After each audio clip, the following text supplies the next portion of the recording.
all want to have that connection from the outdoors to the indoors, and this pergola is going to provide exactly that in this position. Perfect to use all year round, whether it be hot or dry or even raining. This space is a great outdoor room. Now the grass, which worked before this was here, is not going to work long term once you start using this space for the barbie, for entertaining and for the kids to play.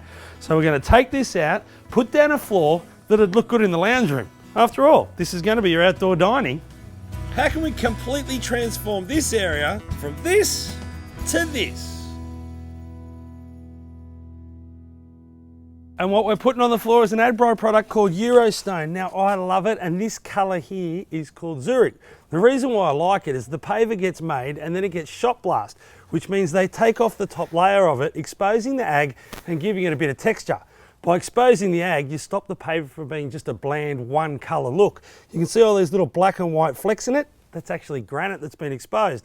And in the light, it catches it and it sparkles like a diamond. Well, that's how you sell it to your missus anyway. And because it's got that texture to it, it's not going to be slippery when it gets wet.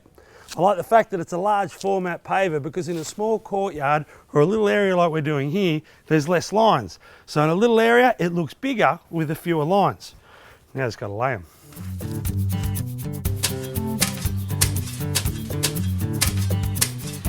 The first thing you got to do is probably the hardest part of the job. Get the grass out and excavate so you can bring in all the good stuff, the road base, the sand and the pavers. Taking turf out? I don't need to show you how to do that. It's just called hard yakka.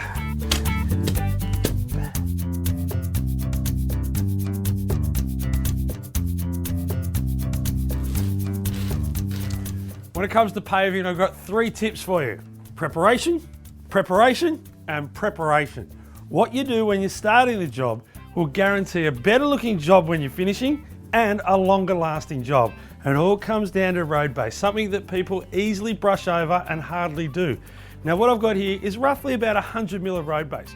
By the time you spread it out, level it off. Now you don't have to screed this, you can just do it with a rake and a shovel in your eye, but you need to get your heights roughly right because you only want to go over the top with the thinnest amount of sand that you can work with. Then you paver on top and the job's done.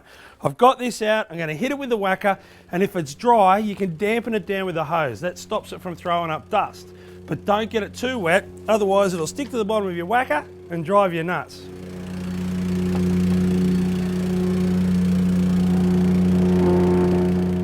Technically the hardest thing to do is get the sand dead flat. Now the easiest thing for a beginner to do is use some of these rails. They're just thin little lines of steel, but it means when you screed over the top of them, you take off all the excess sand and you don't dig into it. A professional will avoid using them and they'll be a lot quicker. But a beginner, I think it's a must. And they call them screed rails. Now to transfer that plane that you're going to create there by screeding that sand, you pick up that rail and you move it over here somewhere. Using the existing rail here and the new one, you can transfer the level and get all your paving on the one plane. Now, a big screed like that will get a lot of surface area done in a short amount of time. But if you're a beginner, start with something like a level or maybe a little bit longer because it's easier to work in small spaces.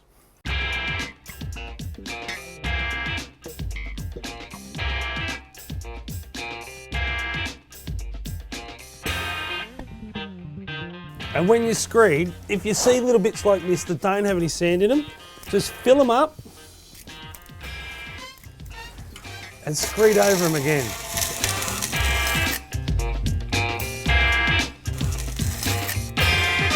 The flatter you get this, the better job you're going to be looking at.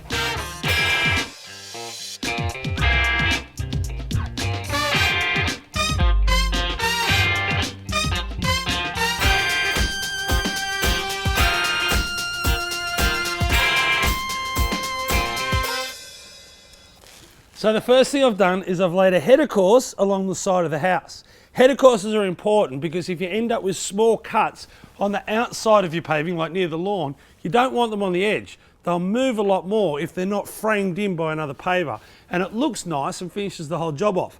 Now what I've done is I've laid the whole row and now I've set up a string line. Without the string line there, it looks pretty straight. But when you put it in, I can see that I have about 10 mil in the middle. You don't want to presume that everything that you're working next to is straight.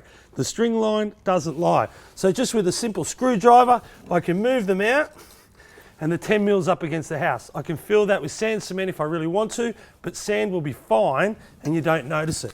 This corner here is the most important corner for my paving, so that's where I'm going to start. I'll end up with nice full half pavers as my cuts, and because you're coming out the back door here, this is what you're going to see first.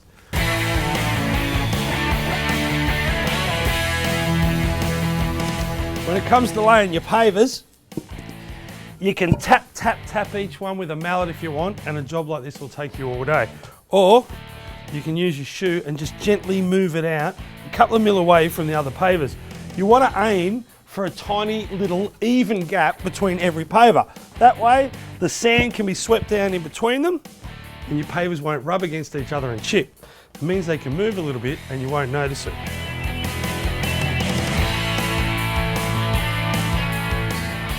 I love the fact that these pavers are uniform in their size. I'm getting really nice straight lines. If you're worried about it, you can pick up the string line and check it every 3 or 4 courses. I'm just going to check it at the end. If you see there, I'm hitting the post or the stirrup of the post and I can't lay the paver. Rather than cutting it now and breaking up my flow, what I can do is put a paver in on edge, and now I know where I can lay the next one. And once I've laid the next one, upside down, Miss Jane. Danny, don't you walk on that sand. All you need to do is just wobble this one slightly so that it comes out freely. That means the next one you put in will go in freely.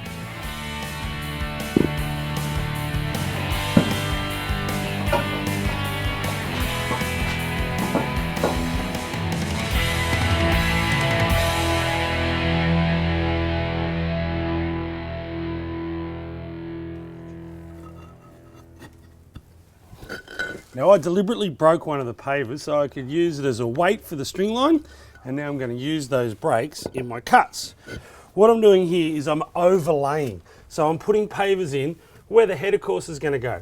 I can put a header on top up there and down here. Then with a straight edge I can go and mark where I need to cut. I like using a texter instead of a pencil or a crayon because it doesn't wash off on the brick saw. And when you cut, you just make sure you get rid of it.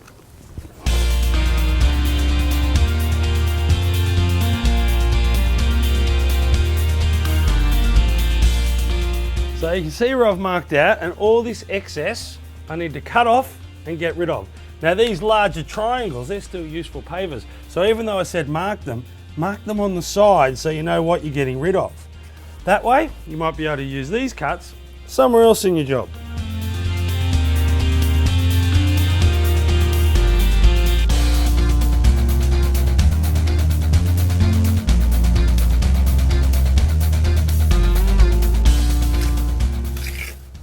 Hello, mate. You're a little bit late that time, Dan. Well, the job looks finished, but there's 2 more important things you need to do to make sure it looks this good for a long time to come. The first one is haunching the edges in. All you do is you scrape away the excess sand and throw some mud in. When I say mud, I mean sand and cement. It holds everything in and locks it together. And then the last thing you need to do to make sure it looks truly professional is sweep some sand into the pavers. It might fall in over a couple of days, you won't get it all in straight away, but it comes up $1 million. That's what stops the pavers rocking and rolling and chipping against each other. Well, we're nearly finished and just in time because it started to rain. Thank God for this pergola. Now with these pavers, as you put them down, just when you haven't done the sand perfect or walking over them while you're laying them, they might be up and down just $1 or $2 mil. To get them dead flat, you go over the top with the same whacker that you compacted the road base with. But to make sure you don't vibrate and break all your pavers, you sit it on an old piece of carpet. Now you could use the old car mat, the door mat, or find a piece of carpet in the council throwout, tie it on with an old coat hanger, give it a rip and go over it a couple of times. Once we've done that, we can hose down the sand that we've got left. The hose, the water, will push all the sand into the joints, and the excess, well, it's just a bit of top dressing for the lawn.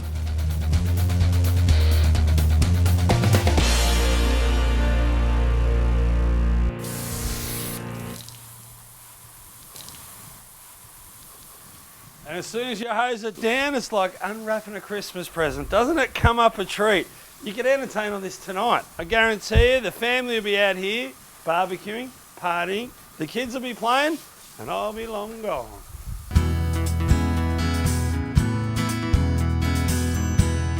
For more information on all my DIY projects, just go to adbrimasonry.com.au. You can get all the fact sheets and download them from there.